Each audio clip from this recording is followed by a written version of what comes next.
رمضان المبارک کے خصوصی پروگراموں کے حوالے سے پیش ہے تقاریر کا سلسلہ روشنی کے دریچے، تحریر و آواز سہیل احمد صدیقی۔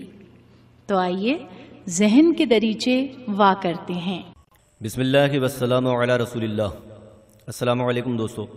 کہتے ہیں کسی ملک کے بادشاہ کا ایک بیٹا پستہ قد اور بدصورت تھا، جبکہ اس کے دوسرے بھائی بلند قامت اور خوبصورت تھے۔ ایک مرتبہ بادشاہ سلامت نے چھوٹے قد کے شہزادے کو نفرت و حقارت سے دیکھا۔ شہزادہ سمجھ گیا اور کہنے لگا، ابو جان، چھوٹے قد والا عقل مند لمبے بے وقوف سے بہتر ہوتا ہے۔ جو چیز قد میں چھوٹی ہو قیمت میں بہتر ہوتی ہے۔ بکری پاک اور حلال ہے، جبکہ ہاتھی مردار ہے، حرام ہے۔ ساتھیوں، شہزادے نے ایک قطعہ پڑھا جس کا مفہوم یہ تھا کہ ایک دبلے عقل مند نے ایک موٹے بیوقوف سے کہا کہ عربی گھوڑا خواہ کمزور ہو پھر بھی گدھوں کے طویلے سے بہتر ہے۔ بادشاہ نے شہزادے کی دلیل پسند کی اور بے اختیار ہنس پڑا۔ امراء وزراء نے بھی حسب دستور بادشاہ کا ساتھ دیا، مگر شہزادے کے بھائیوں کو دلی صدمہ پہنچا۔ کرنا خدا کا ایسا ہوا کہ اچانک کسی دشمن نے ملک پر حملہ کر دیا۔ لوگوں نے دیکھا کہ سب سے پہلے میدان جنگ میں پہنچنے والا شہسوار وہی کمزور شہزادہ تھا۔ شہزادے نے شجاعت کا بھرپور مظاہرہ کیا اور اپنے فوجیوں کو بھی غیرت دلائی۔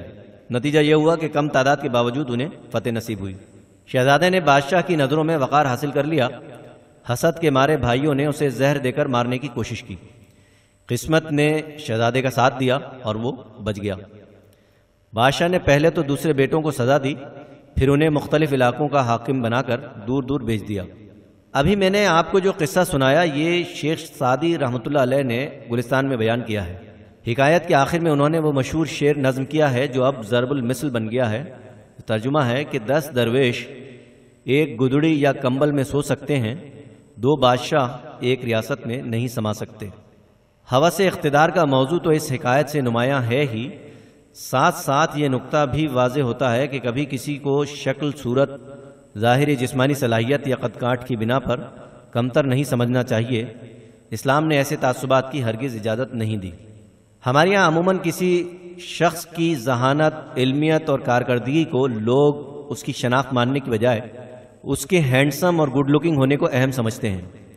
اگر کوئی پستہ قد ہے تو اس کی ساری قابلیت ایک طرف، اس کے ساتھ ہی جب موقع ملا اس کا مذاق اڑا کر محفل خوب جماتے ہیں۔ دوستو، بات بہت باریک سی ہے، مذاق کرنے اور مذاق اڑانے میں فرق ہوتا ہے۔ مگر بھلا ہو ہمارے میڈیا کا جس نے تضحیک کو مزاح، کامیڈی یا ہیومر کا نام دے دیا۔ اسلام نے مذاق کرنے کی اجازت دی ہے، کسی کا مذاق اڑانے کی ہرگز نہیں۔ آپ ذرا یاد کیجئے کہ حدیث رسول صلی اللہ علیہ وسلم میں مذاق اور شگفتگی کے حوالے سے کیسی کیسی روایات محفوظ ہیں۔ ایک بہت مشہور روایت حدیث میں مذکور ہے کہ حضور اکرم صلی اللہ علیہ وسلم ایک محفل صحابہ میں تشریف فرما سب کے ساتھ کھجوریں کھا رہے تھے۔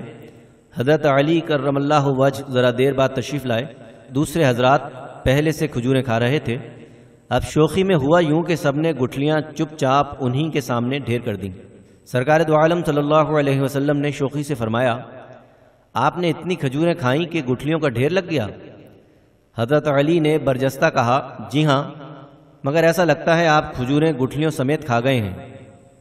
یہ ہے مذاق کا معیار۔ رمضان المبارک کے مقدس مہینے میں اس موضوع پر بھی اپنی معلومات کو تازہ کیجیے۔ ابھی آپ رمضان المبارک کے خصوصی پروگراموں کا سلسلہ سن رہے تھے، روشنی کے دریچے۔ مقرر تھے سہیل احمد صدیقی۔ تقاریر کا یہ سلسلہ آپ روزانہ پروگرام مائی ہوم شو کے دوران میں سن سکتے ہیں۔